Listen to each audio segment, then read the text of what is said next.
புதுச்சேரி பொதுப்பணித்துறையில் பணி நீக்கம் செய்யப்பட்ட வவுச்சர் ஊழியர்கள் கடந்த 10 ஆண்டு காலமாக பணி வழங்க வலியுறுத்தி பலகட்ட போராட்டங்களை நடத்தி வருகின்றனர். கடந்த 2023ஆம் ஆண்டு நடைபெற்ற பட்ஜெட் கூட்டத்தொடரில் முதலமைச்சர் ரங்கசாமி அனைத்து ஊழியர்களுக்கும் மாத சம்பளம் 10,500 வழங்கப்பட்டு மீண்டும் வேலை வழங்கப்படும் என அறிவித்தார். ஆனால் அறிவிக்கப்பட்டு 2 ஆண்டுகள் ஆகியும் பணி வழங்கப்படாமல் உள்ளனர். இந்நிலையில் முதலமைச்சர் அறிவித்தது போல் பணி நீக்கம் செய்யப்பட்ட ஊழியர்களை பணி அமர்த்த வேண்டும் என வலியுறுத்தி போராட்டக்குழு ஒருங்கிணைப்பாளர் தெய்வீகன் தலைமையில் புதுச்சேரி பொதுப்பணித்துறை அலுவலகத்தை பணி நீக்கம் செய்யப்பட்ட ஊழியர்கள் முற்றுகையிட்ட போது காவல்துறையினருடன் தள்ளுமுள்ளு ஏற்பட்டது. பணி நீக்கம் செய்யப்பட்ட ஊழியர்கள் பொதுப்பணித்துறை தலைமை அலுவலகத்தை முற்றுகையிட்டனர். அப்போது அவர்களை காவல்துறையினர் தடுத்து நிறுத்தினர். இதனால் போராட்டக்காரர்களுக்கும் காவல்துறையினருக்கும் இடையே தள்ளுமுள்ளு ஏற்பட்டதால் பரபரப்பு ஏற்பட்டது. இதனை அடுத்து போராட்டத்தில் ஈடுபட்டவர்களை காவல்துறையினர் கைது செய்து கரிகுடோனில் அடைத்தனர்.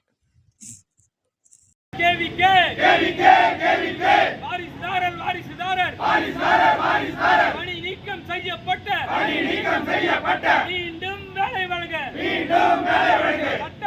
சட்டமன்றத்தில் சிறப்பு தீர்மானம் ஏற்றிடு கொள்கை முடிவை எடுத்திடு புதுவை அரசே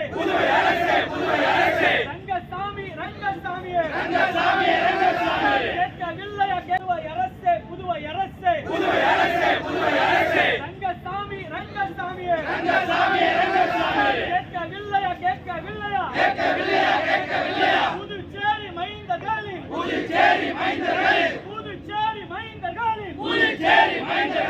அவன குரல் கேட்கலையா? நீக்கம் செய்யப்பட்ட ஊழியர்கள் 10 ஆண்டு போராட்டம் பட்டினி கடந்து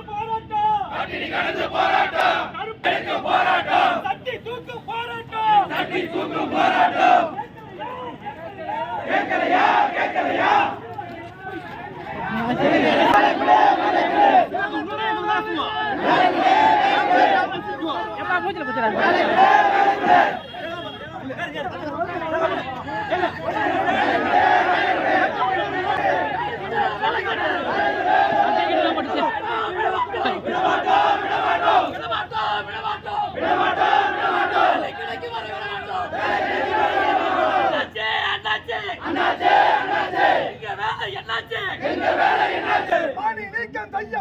பணி நீக்கம் செய்யப்பட்ட ஊழியர்களுக்கு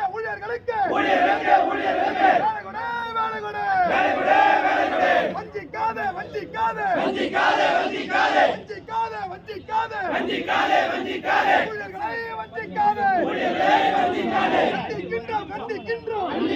கண்டிக்கின்றோம்.